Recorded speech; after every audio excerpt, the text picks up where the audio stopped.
Any comment or any conversation or any question? Now, everything I've talked about means we need more public libraries. It means we need more youth centers. It means we need more competitions as a state, as citizens. So I know we are in different local governments. We have different jurisdictions. We have different spheres of influence. So whether in your faith-based organization, in your church, or in your community, or in the estate you sit in, how can you create more opportunities for young people to discover confidence, the capacity, the character? That's the conversation we're here to have, because I think the whole idea of UPG is all of us working together for a greater Lagos, right? So that's the conversation. Does anybody have any comment, any question? Yes, sir. You say your name and your comment or question. Okay. Good morning, ladies and gentlemen. Can I do Yeah, you can sit down, please. Right. Thanks. Okay. This topic, then I have to appreciate you for coming up with this short presentation. We all know that youth, that we need to give them that attention and develop them. You understand? However, there are a lot of challenges, if you look at today's reality in Nigeria. You mentioned education, employability, entrepreneurship, and citizenship. Those four, I am looking at it as a key ingredient for human capital development. Now, in Nigeria, we know that the youth, the way they are being used, rather than the way they should be used. So now, my own challenge is, we know all these things, that these are the things that we should do, because even every parent is even trying on his or her own to even give some of these things to their own children. But how far are they going? What are their own challenges? Now, my worry is that for government, we should drive the process while the citizens support. The main issue that we will hear is the issue of budget constraint. That is what is affecting health, education, a lot of things. And to make the matter worse, the various organizations that are also organizing competition among the youth, some of them are not really going into those areas that can really bring out tangible skills in those youths. We know the one that people are watching. I don't want to mention it here, and how much money is going into that. But how has that, impacting and solving the real problems on ground?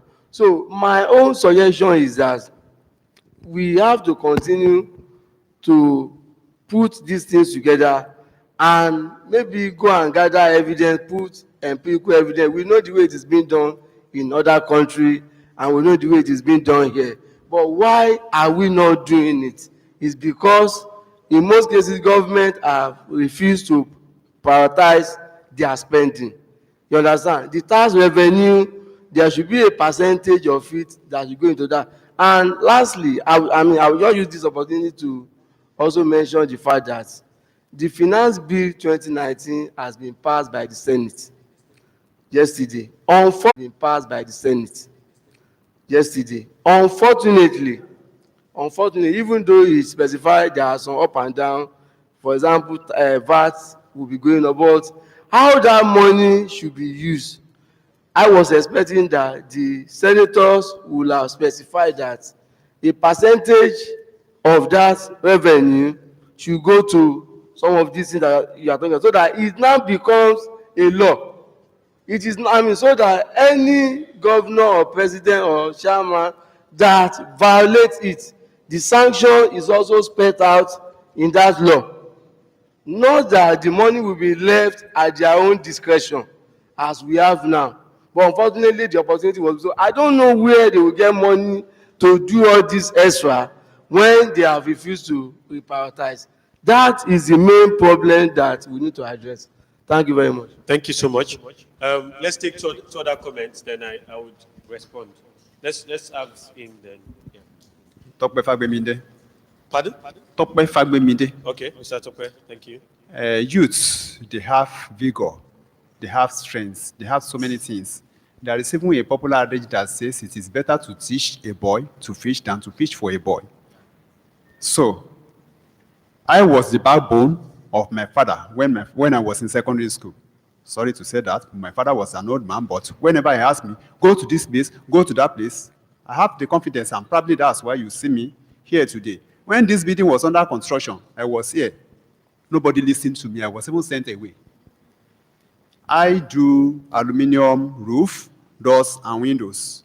If you want to equip this place, as Abiola or Spatu told me, you go to Italy to import those furniture. What happened to the ones we use our own wood to build here? There was even one that was done in Benin, sent to it to London. Somebody from Benin, a Benin man, bought it from Italy, brought it to Benin. The man has a sign under that chair. Then he showed the man that he was the one that beat this. You can't beat it. When he brought it out, he said, can you see my name now? So, what's the result? Where do you expect a boy now? A boy, let's say 17 or 16 years old, to do such kind? At MTN Project Fame, Martina Dance Hall, this is where we find the helpers. Michael Obi, he plays. He has a private jet. Ikeja Okosha, he plays. This is where you see our youth, most especially boys. What happened to our rice? Who is encouraging them to do such?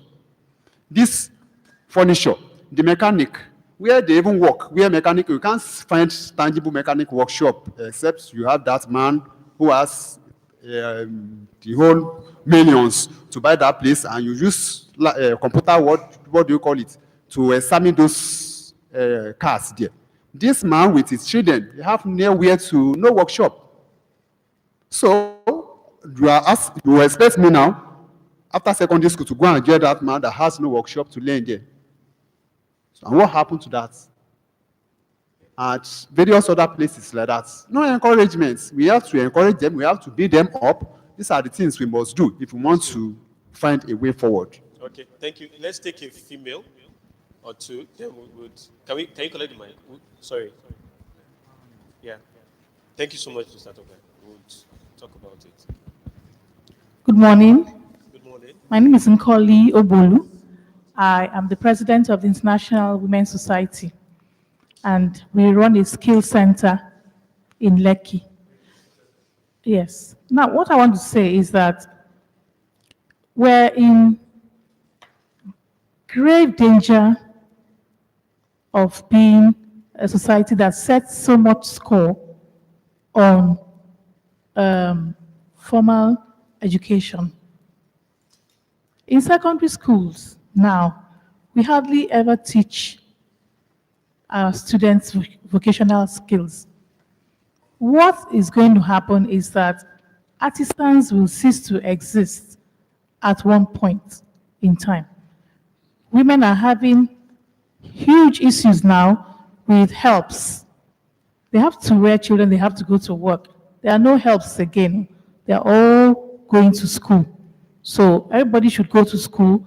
No artisans, as he said, no carpenters, no mechanics.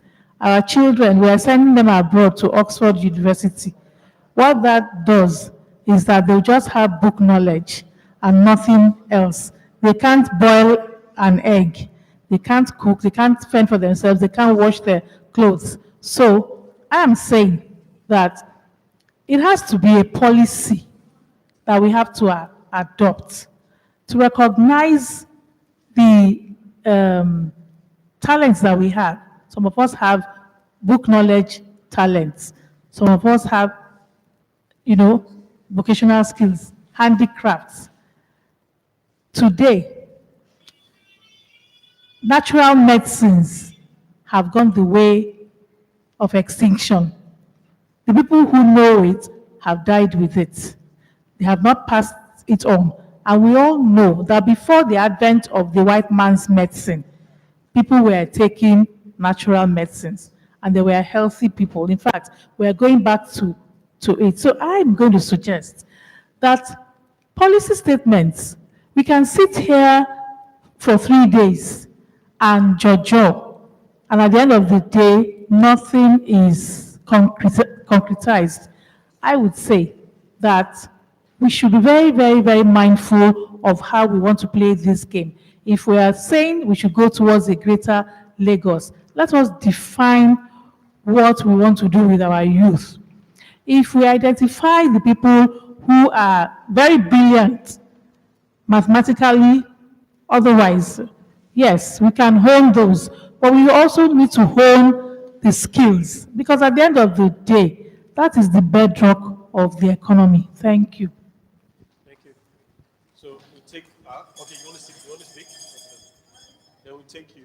Okay, then you, man. Then I'll. To focus on the secondary school leavers, those ones that are out of school, then you train them, then in the university, how did they go? How did they proceed from there? Who is going to fund them? That's right. Not to me. All right. Let's put our hands together for everyone that has spoken. Good morning. My name is Bosse Oyeniyi. I'm a retired